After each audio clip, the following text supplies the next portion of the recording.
Hey, it's Chris Fernandez from Houston Combat Photography, and I wanted to talk to you about the Leica that I mentioned last video. That I said that I bought a Leica, wasn't working correctly, and I wasn't going to use it until I got it working properly. Well, I went ahead and used it in the condition I got it in. On November 15th, the museum in Fredericksburg held a Battle of Taro reenactment, and I thought, well, what the heck, I'll try out the Leica and see how it goes. Now, remember I told you that when I bought it, it had a crappy 50 millimeter Sumar lens, which gave really craptastic results. So I got a hold of a 90 millimeter Elmar, 90 millimeter Elmar 4.5, that 4.5, right? 4, f4. Okay, so I got a hold of this. This lens is cheating a little bit, although there were some of these made pre-World War II and during World War II. This particular one was made in the 1950s. So cheating a bit. In addition to this lens, I also had this period correct VIOOH viewfinder. The way this works is it has settings for multiple lenses. You select it on the lens that you're using, and as you look through this, eyepiece, it's showing you what your image is going to look like. If you're shooting a wide angle, it's going to show you a box this big. If you're shooting the standard 50 millimeter, it'll be this big. If you're shooting 90, it's this big. And if you're shooting 135, it's that small, right? It's little. Okay, so I went ahead and decided to try that. In addition to the Leica, I also had my 1945 wartime speed graphic. So I had this in my left hand as I was photographing. I had the Leica hanging around my neck, and in a bag I had my Fed 1G, which is a 1950s clone of a 1930s Leica II. This camera gave me really good results last time I used it. I decided I was going to do it again. I only have one case for a Leica, so the case went on this one that was hanging around my neck, and this one just went in the bag and I pulled it out as needed. So the issues that I had with the Leica going into it is I already knew that, okay, like, yeah, the leatherette, this is all dried out and it's flaking off, breaking apart. That doesn't matter. That's just cosmetic. But the shutter is not functioning correctly. I'm essentially only getting 2 speeds on it. And the 2 speeds, as near as I can tell, one speed is faster than the other one and the other speed is slower than the other one. I think one of them is around a 200th of a second, and I think the other one's around a 100th. I could be a full 100th of a second off. I'm not sure. But I looked at it and I thought, okay, in bright sunlight, if I'm at f16, then I think this will be the right speed to not get overexposed or underexposed. So I decided I would go ahead and try it.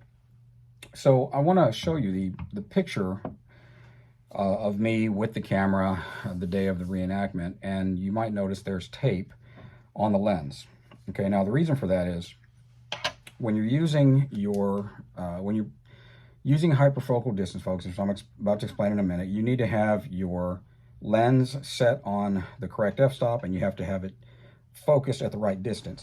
Thing is though, when you're moving around, you could easily knock something off, right? So what I do is I put tape over the f-stop adjustment and I put tape over the distance adjustment. That way it won't move. Now what I found out though was the VIOOH viewfinder.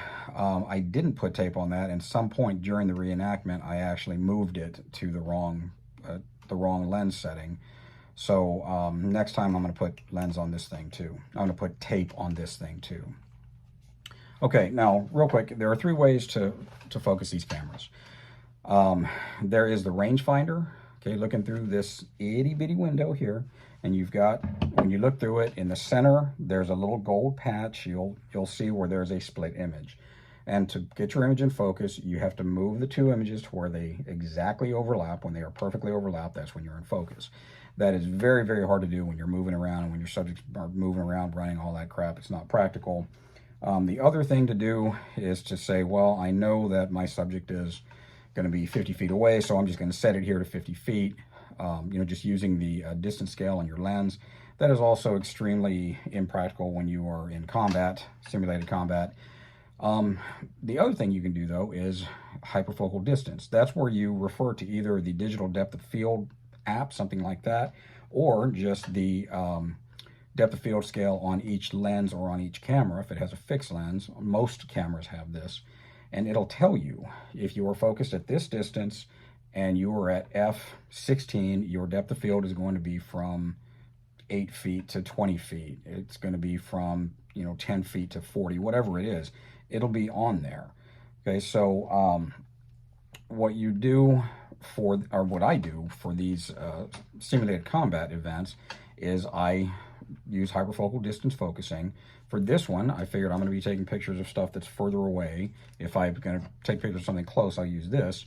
But for further away, I will set this to, I think I was at f16, focused at 40 feet, something like that, and it gave me a distance. I'd be in focus from this distance to this distance, right? So so that's how I did that. Now,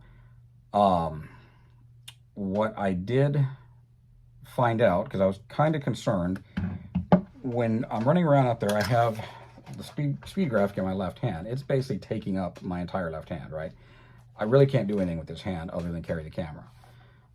Now, I could set the camera down each time I need to advance the film or something on my Leica, which is impractical. But what I found out that I can do, and I was able to do it with the Leica hanging in its case, I was also able to do it with the Fed, is I was able to just stick it up against my body and advance with one hand. Okay, it wound up being actually really easy to operate both of these cameras one-handed.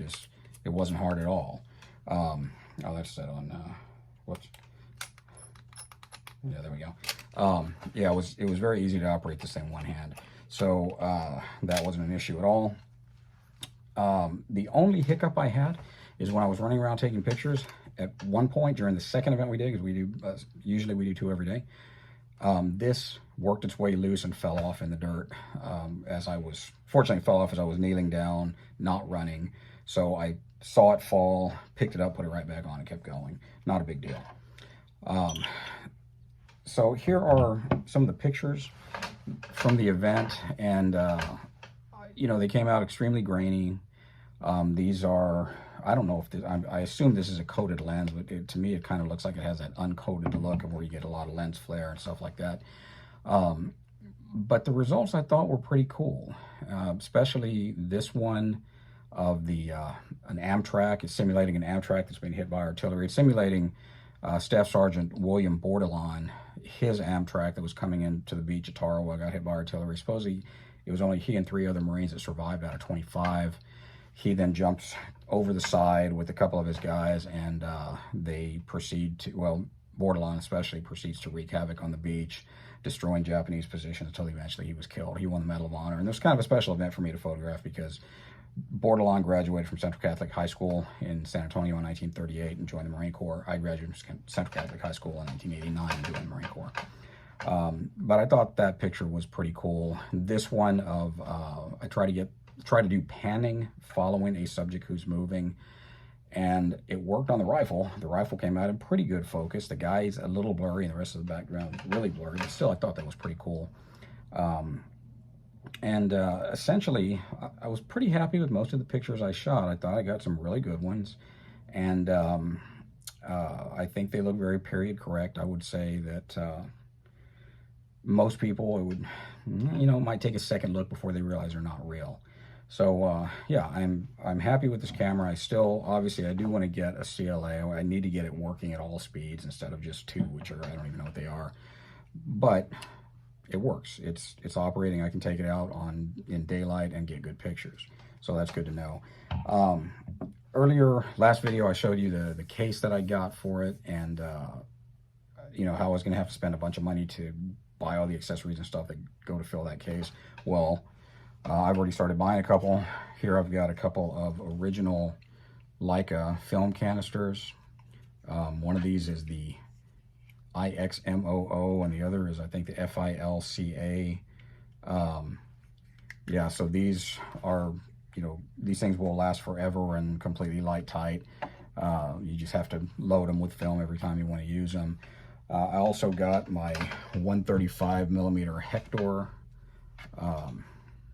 This one, I believe, is a pre-World War II made lens, which will give me a little bit more reach to get, hopefully cool pictures. a lot of controversy on these lenses. People say that they don't produce very good results. Other people say they're fantastic. I don't know. I'll find out. Either way, it's period correct. It looks cool, and I'm looking forward to using it. So that's all I got for today. I just wanted to tell you all about using that Leica, and I'm very happy I bought it for $300 for a working Leica, even if it's not working perfectly. I think it was a fantastic deal. Now I'm becoming one of these Leica junkies, like I talked about in the last video. If y'all are thinking about getting a Leica, I think it's it'd be something cool for you to add to your collection, especially if you use it. Remember, these cameras are meant to be loved and used. Take them out and take pictures. So until next time, I'm Chris Hernandez from Houston Combat Photography. Y'all be safe out there.